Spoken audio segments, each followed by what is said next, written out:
The next day, Leo returned to the palace, his mind set on making changes. He knew he couldn't do it alone. He needed the people's support, and he needed to confront Sir Cedric. Leo called Cedric to his chambers. "We need to lower the taxes," Leo said, standing tall. "The people cannot bear it any longer." Cedric's eyes narrowed. "Your Highness, lowering taxes will cripple the kingdom. We must keep the funds coming in to support the royal projects and celebrations. You wouldn't want to disappoint your people, would you?" Leo shook his head. "I do not want to disappoint them, but I cannot stand by while they suffer. If you cannot see that, then you are not the advisor I need." Cedric's face darkened. He had grown used to his power and influence over the young prince. He had never expected Leo to turn against him. "You are making a mistake, Leo," Cedric warned. "You cannot rule without me. You are just a child. You need my guidance." Leo stood firm.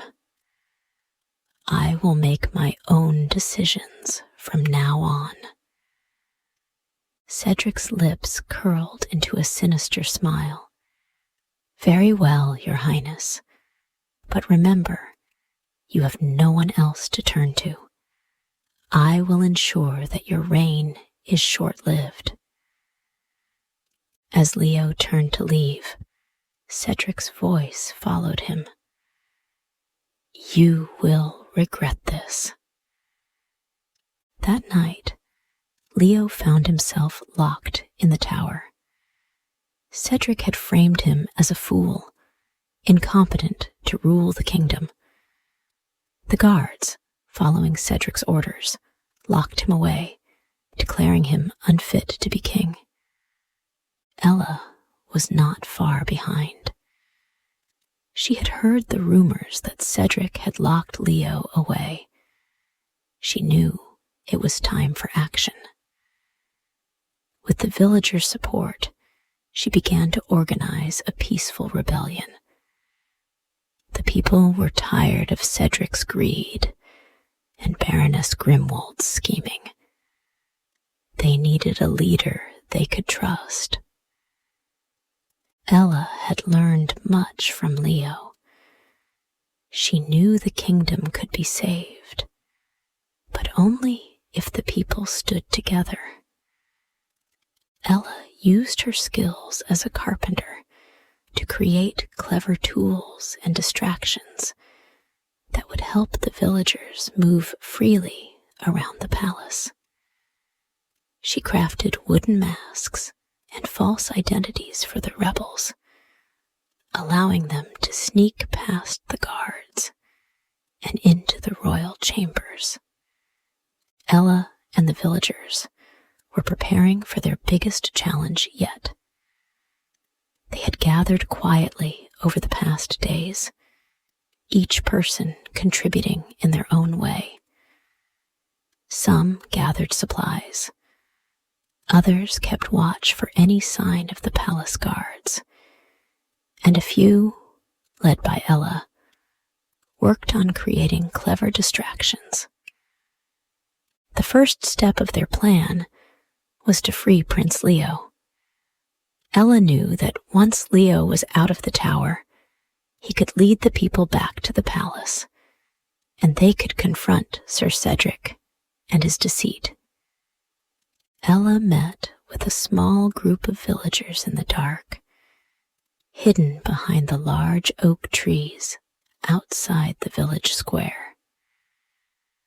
"Tonight, we make our move," she said, her voice steady and sure. "We are doing this not only for Leo, but for the future of this kingdom. The villagers nodded in agreement.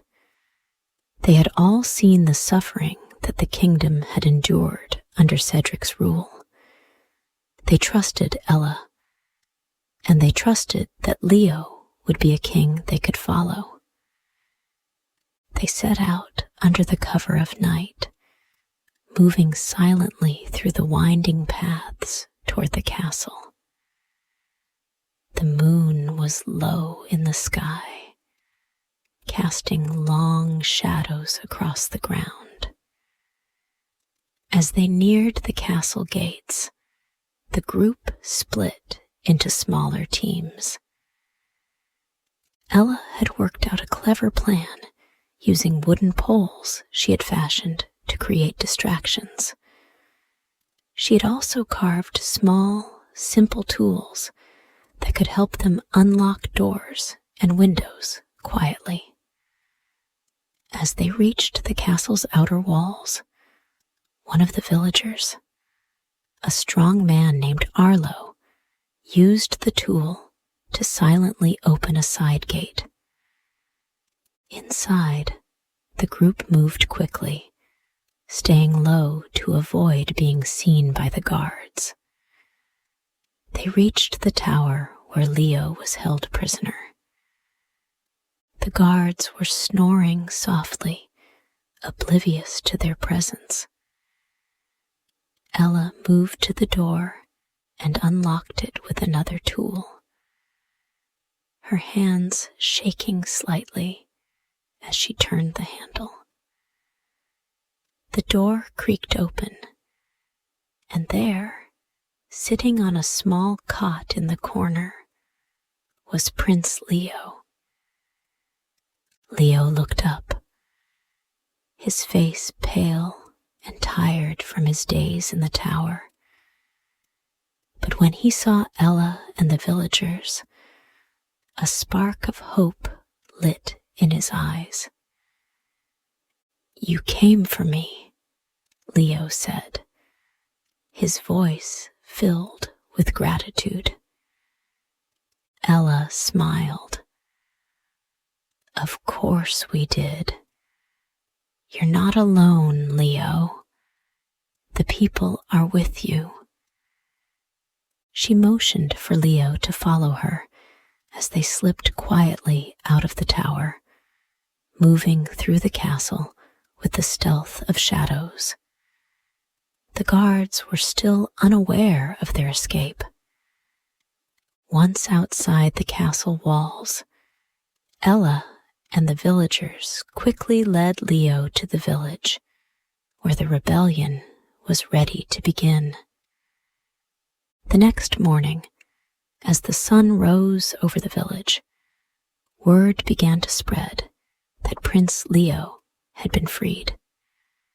The villagers, many of whom had already gathered in the village square, began to rally.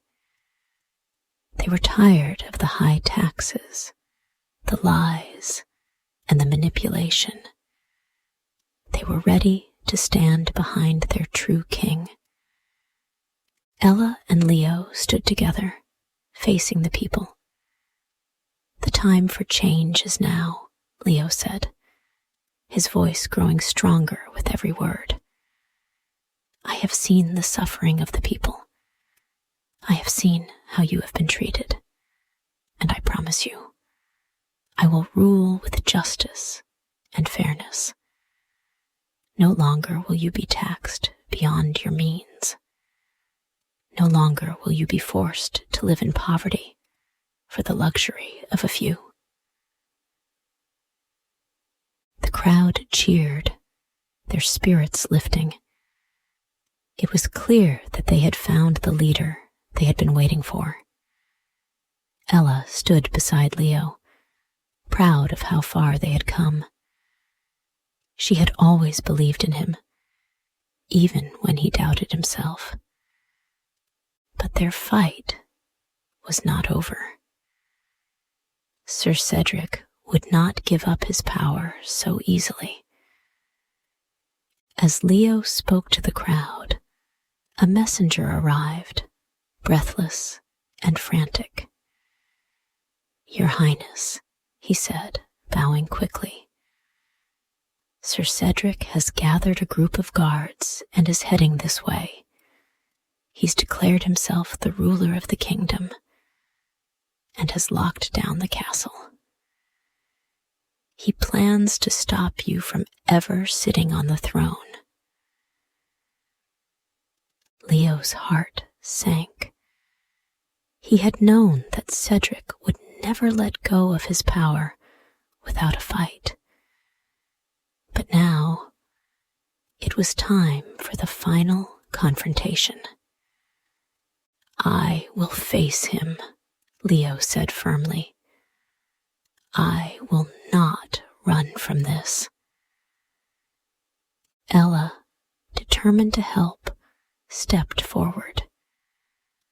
"I'll go with you. We can't let Cedric destroy the kingdom." Leo and Ella, together with the villagers, made their way toward the castle. They moved quickly, knowing that time was running out. Cedric's forces were gathering inside the walls, but they were not prepared for the people's rebellion. As they approached the gates, they could see the guards stationed at the castle entrance. The villagers were ready. With a signal from Leo, they launched their distraction. Arlo, the strong man, threw a large wooden barrel to the side of the castle walls, creating a loud crash. The guards, startled by the noise, rushed toward the sound, leaving the gates unguarded for a moment. This was their chance. Leo, Ella, and the villagers charged forward, pushing open the gates and storming the castle grounds. The guards tried to fight back, but they were no match for the combined force of the people. With Ella's clever use of tools, the group was able to outmaneuver the castle's defenses and reach the throne room. Inside the throne room, Cedric stood, his hands folded, looking as calm and confident as ever. "So, the little prince has come to challenge me," Cedric said with a mocking smile. "Do you really think you can rule? You are nothing but a boy, Leo." Leo stood tall, his eyes burning with determination. "I may be young, but I am ready to be the king my people deserve. You have used your power for greed and lies, and now it ends." Ella stepped forward, holding up a set of letters she had found during her visit to the palace. "These letters prove your betrayal, Cedric. You have been stealing from the kingdom's treasury. You have been working with Baroness Grimwald to take control." Cedric's face turned pale as he realized that his schemes had been uncovered. He tried to fight back, but the people, led by Leo, were too strong. The truth had come to light, and the kingdom would never be the same. With no way to escape, Cedric was exiled, his power stripped from him. The people celebrated, knowing that the kingdom would now be ruled with fairness and justice. With Cedric gone and the threat of Baroness Grimwald fading away, Leo began to rebuild the kingdom. He knew he could not do it alone, and so he trusted the Council of Elders, a group of wise villagers who had secretly guided him during his struggles. Together, they worked to restore peace and prosperity to the land. Ella was honored for her bravery and leadership. Leo appointed her as his royal counselor, knowing that her wisdom and courage were just what the kingdom needed. She had been his rock, helping him see the truth and guiding him toward making the right decisions. Under Leo's rule, the kingdom flourished. Taxes were lowered, and the people lived in peace. The villagers, once burdened by the weight of high taxes, now celebrated their newfound freedom. Leo had grown into the king he was meant to be, with Ella by his side.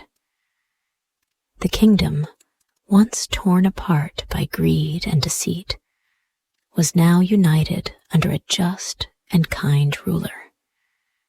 And together, they worked to ensure that the mistakes of the past would never be repeated. The kingdom prospered in the years that followed. Leo ruled with wisdom and kindness, always keeping the people's needs at the forefront of his decisions. Ella continued to serve as his trusted advisor, helping him make decisions that would benefit the kingdom. The villagers, who had once lived in fear and hardship, now lived in peace and harmony. They were no longer burdened by high taxes, and they knew that their voices would always be heard. Leo and Ella's friendship grew stronger over time, and together they created a legacy that would last for generations. The kingdom was no longer a place of suffering, but a place where all were treated with fairness and respect. As Leo looked out over the kingdom, he knew that he had made the right choices. The people were happy, and the future was bright. The journey had been long, but it had been worth it. The kingdom had been saved, and a new era of prosperity had begun. The end